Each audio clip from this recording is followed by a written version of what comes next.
যেই ব্যক্তির আল্লাহ পাক রব্বুল আলামিনের ভয়ে, আল্লাহ তাআলার মহব্বতে, আল্লাহ তাআলার জাহান্নামের ভয়ে যেই ব্যক্তির চোখ দ্বারা পানি বাহির হয়, এই ব্যক্তি কখনো জাহান্নামের আগুনের ভিতরে জ্বলবে না। সুবহানাল্লাহ। 3 শ্রেণীর ব্যক্তিকে আল্লাহ তাআলা কখনো জাহান্নামে দিবেন না। যেই 3 শ্রেণীর ব্যক্তিরা চক্ষু দ্বারা পানি বাহির করে 3 কথা চিন্তা করিয়া, কয় কথা? 3 কথা চিন্তা করিয়া যারা চক্ষু দ্বারা পানি বাহির করে, এই রকম চক্ষুকে, এই রকম ব্যক্তিকে আল্লাহ তাআলা কখনো জাহান্নামের আগুনে জ্বালাবেন না। 1 নাম্বার, আল্লাহ পাক রব্বুল আলামিন বলেন, ওয়ালিমান খাফা মাকামা রাব্বিহি জান্নাতান।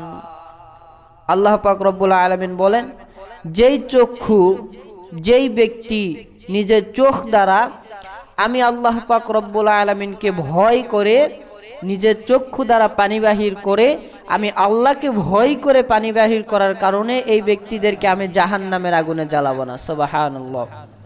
এরপরে 2 নম্বরে আল্লাহ তাআলা বলেন, কোন ব্যক্তিকে আল্লাহ তাআলা জাহান্নামের আগুনে জ্বালাবেন না?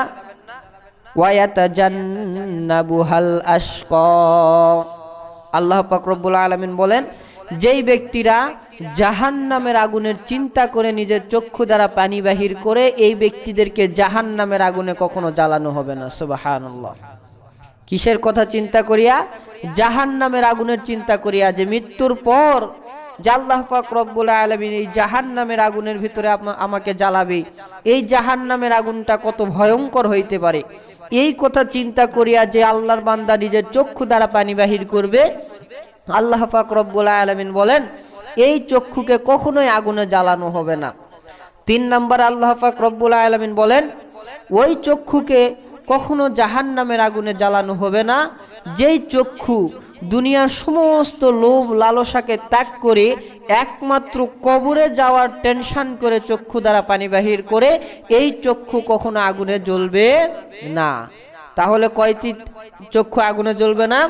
3টি। 1 নম্বর আল্লাহ তাআলার ভয়ে, 2 নম্বর জাহান্নামের ভয়ে, 3 নম্বর কবরের ভয়ে। এই 3টি ভয় যার অন্তরের ভেতরে থাকবে, আল্লাহ রাব্বুল আলামিন বলেন, ওয়ায়াতাজান্নাবুহাল আশকা। আমি আল্লাহ রাব্বুল আলামিন এই ব্যক্তিদেরকে সুন্দর নিয়ামতপূর্ণ জান্নাতের ভেতরে ঢুকায়া দেব। সুবহানাল্লাহ। এই সব কথা আল্লাহ তাআলা কোরআনুল কারীমের ভেতরেই বলে দিয়েছেন, যে কাদেরকে আল্লাহ তাআলা জান্নাতে দিবেন, কাদেরকে আল্লাহ তাআলা জাহান্নামে দিবেন। কারণ আল্লাহ রাব্বুল আলামিন বলেন, ফালিয়াদহাকু কলিলান ওয়ালিয়াবকু কাসীরা। সূরাতুল বাকারা আল্লাহ তাআলা বলেন, যেই ব্যক্তি কম কম হাসে, বেশি বেশি করে কান্না করে, এই ব্যক্তিকে আমি আল্লাহ তাআলা বিনা হিসাবে জান্নাতে দেয়া দেব। সুবহানাল্লাহ। আপনার আমার চক্ষুর পানি, চোখের যে পানি, এই পানির দুনিয়াতে হয়তো দাম নাও থাকতে পারে, কিন্তু যেই ব্যক্তি আল্লাহর ভয়ে আল্লাহর দরবারে হাত তুলে দোয়া করে চোখের পানি ফালায়, এই ব্যক্তিকে আল্লাহ তাআলা বড় মহব্বত করে ভালোবাসে। কারণ আল্লাহ তাআলা কোরআনুল কারীমের ভেতরেই বলে দিয়েছেন, ফালিয়াদহাকু কলিলান ওয়ালিয়াবকু কাসীরা, যে তোমরা কম কম হাসো, বেশি বেশি করে কান্না করো। কিন্তু আজকে দেখুন যে আমরা কান্না করি কম, কিন্তু হাসাহাসি করি বেশি, ঠিক কিনা? কান্না চোখে আসে না। দোয়া করতে করতে হুজুর দোয়া করতেছে, আর একজন ব্যক্তি হাত উঠাইছে, সে একটু কান্না করার চেষ্টা করতেছে, কান্না হয়তো চোখে আসতেছে না, মুখটা একটু বাঁকা করতেছে যাতে করে কান্নাটা তার চোখের ভেতরে আসে, এরকম ভান করতেছে। সাইড থেকে মানুষেরা দেখে হাসি ঠাট্টা করে, যে চোখে পানি আসতেছে না, কেমনে কান্না করার ভান করে, এরকম বলে না?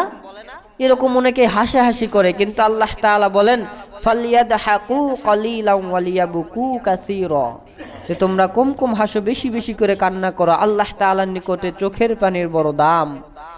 আমার আব্বাকে মারা হলে আমরা কান্না করি, মাকে মারা হলে কান্না করি, মার কিছু হলে কান্না করি, বাবার কিছু হলে কান্না করি। 1 ওয়াক্ত নামাজ কাজা গেলে কখনোই কান্না করি না। কখনো কেউ করছে কান্না? 1 ওয়াক্ত নামাজ কাজা হয়েছে, কান্না করছে? করে নাই। কারণ তার টেনশনই নাই যে 1 ওয়াক্ত নামাজ কাজা গেলে তাকে কত হাজার লক্ষ বছর জাহান্নামে থাকতে হবে। এই টেনশন আপনার আমার অন্তরের ভেতরে নাই। কিন্তু আমার মারে গালি দিছে, বাবারে গালি দিছে, এত বড় সাহস, আমার মারে গালি দেয়, বাবারে গালি দেয়, মারধর করার জন্য চলে গিয়েছি। মা মারা গেছে, বাবা মারা গেছে, কান্না করতেছি, আত্মীয় স্বজন মারা গেছে, কান্না করতেছি, অথচ আল্লাহ রাব্বুল আলামিনের হুকুম 5 ওয়াক্ত নামাজ, এর ভিতরে 1 ওয়াক্ত নামাজ কাজা হইল, এর কথা একবার টেনশনও করি নাই, চিন্তা করি নাই, কান্নাও করি নাই। কারণ রাস্তাঘাটে যখন দুর্ঘটনা ঘটে যায়, একজন মারা যায়, তো মারা গেছে, আপনাকে আমাকে এসে যখন বলা হয় যে অমুক ব্যক্তি মারা গেছে, তার উপর দিয়ে একটা চাকা চলে গিয়েছে, সে একেবারে পিষে গিয়েছে, এই কথা শোনার পরে আপনার আমার কিন্তু মোটেও কিছু হয় না, শুধু এটা শুনলাম। কিন্তু আপনি বলেন তো, আপনার চোখের সামনে যদি এই চাকাটায় যাইতো, আপনি কি হইতেন? বেহুশ হয়ে যাইতেন, ভয়ে বেহুশ হয়ে যাইতেন। যে একটা চাকা চলে গেছে, মুরগির গলা কাটা মুরগির মতন লাফাইতেছে, মৃত্যুর কষ্ট সহ্য করতেছে, লাফাইয়া লাফাইয়া মারা যাইতেছে, এটা আপনি নিজের চক্ষু দ্বারা দেখলে আপনি নিজেই বেহুশ হয়ে যাইতেন। কিন্তু মানুষের কথা শুনে কখনো ওই রকম কষ্ট, ওই রকম ধারণা অন্তরের ভিতরে আসে না। এই জন্য হুজুরেরা হাজার হাজার বয়ান করুক, 40 বছর 100 বছর থেকে ওয়াজ করুক, প্রত্যেকটা মাহফিলে ওয়াজ শুনতেছি, প্রত্যেকটা মসজিদে ওয়াজ শুনতেছি, একদিনও পরিবর্তন হইতে পারি নাই।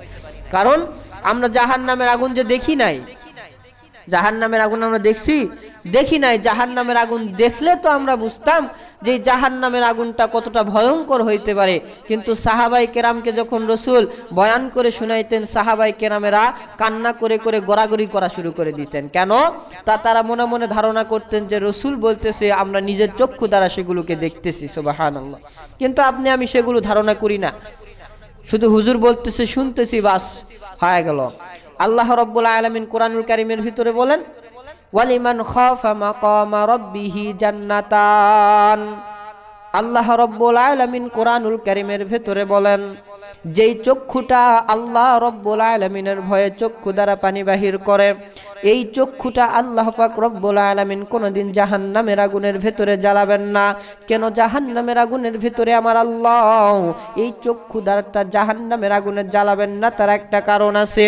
আমার আল্লাহ পাক রব্বুল আলামিন জানায় দেয়, দুনিয়ার বুকে আমার আল্লাহ রব্বুল আলামিন ওই চক্ষুকে মহব্বত করে, ওই চক্ষুকে ভালোবাসে, যেই চক্ষুটা আমার আল্লাহর ভয়ে সর্বদাই কষ্টের ভিতরে থাকে, চিন্তার ভিতরে থাকে। কিন্তু আপনার আমার অন্তরের ভেতরে কোনো টেনশন নাই, কোনো চিন্তা নাই, কারণ আমরা কখনো আল্লাহ রাব্বুল আলামিনের ভয় অন্তরের ভেতরে ঢুকাইতে পারি না। কারণ আল্লাহ রাব্বুল আলামিন এই কোরআনুল কারীমের ভেতরে বলে দিয়েছেন, গো বাবা, 30টা নম্বর পারা, 30 পারা আমার আল্লাহ রাব্বুল আলামিন আমাদেরকে দিয়েছে। আচ্ছা বলেন তো, এই 30টা পারা আল্লাহ রাব্বুল আলামিন আমাদেরকে প্রকাশ্যে দিয়েছেন নাকি গোপনে দিয়েছেন? প্রকাশ্যে দিয়েছেন নাকি গোপনে দিয়েছেন? বাবা, প্রকাশ্যে দিয়েছেন। আল্লাহ রাব্বুল আলামিন দুনিয়ার মানুষদেরকে বলতে পারতেন, দুনিয়ার মানুষেরা, এ দুনিয়ার মানুষেরা তোমরা শোনো, আমি আল্লাহ রাব্বুল আলামিন তোমাদেরকে 30টা পারা দিয়ে দিয়েছি, এর ভিতরে যেই হুকুমটা দিয়েছি এগুলো তোমরা পালন করো। আরো পর্যন্ত আমি 30 নম্বর পারা নাজিল করিয়া এরপর আরো 30টা পারা, 60টা পারা, 80টা পারা নাজিল করেছি। এইটা তোমাদের সামনে প্রকাশ করি নাই, কারণ এইটা প্রকাশ করলে তোমরা ভ্রান্ত হয়ে যাবা। আল্লাহ তাআলা সব কথা বলেছে, এই কথা কি বলতে পারতো না? জোরে আওয়াজ দিয়ে বলেন, পারতো কি পারতো না? কিন্তু আমার আল্লাহ কেন বলেন নাই জানেননি? কারণ আমার আল্লাহ দুনিয়ার মানুষদেরকে ডাক দিয়ে বলেন, যালিকাল কিতাবু লা রাইবা ফীহি হুদাল লিল মুত্তাকিন। আমি আল্লাহ রাব্বুল আলামিন এই কোরআনুল কারীমটা তোমাদেরকে নাজিল করিয়া দিয়েছি। এই কোরআনুল কারীমের ভেতরে কোনো ভুল নাই। ও দুনিয়ার মানুষ, আমার বন্ধুগণ, দিলের কানটা লাগায় শুনবেন গো বাবা। ওই যে বাজারের ভেতরে যখন বাংলা বই আপনারা কিনতে যান, দেখবেন বাংলা বইয়ের শেষের দিকেই প্রত্যেকটা লেখক লেখিয়া রাখছে, যদি আমার এই কিতাবটা লিখতে ভুল হয়, যদি এর ভেতরে কোনো ভুল ত্রুটি বাহির হয়, আপনারা ক্ষমা করে দিবেন। বলেন তো এই লেখা আছে কি নাই? প্রত্যেকটা বইয়ের ভেতরে আছে, কিন্তু আমার আল্লাহ এই কোরআনুল কারীমের ভেতরে জানা দেয় যালিকাল কিতাবু লা রাইবা ফীহি হুদাল লিল মুত্তাকিন। এই কোরআনুল কারীম আমি আল্লাহ রব্বুল আলামিন তোমাদেরকে নাজিল করে দিয়েছি। আমার বাবাজিরা, আমার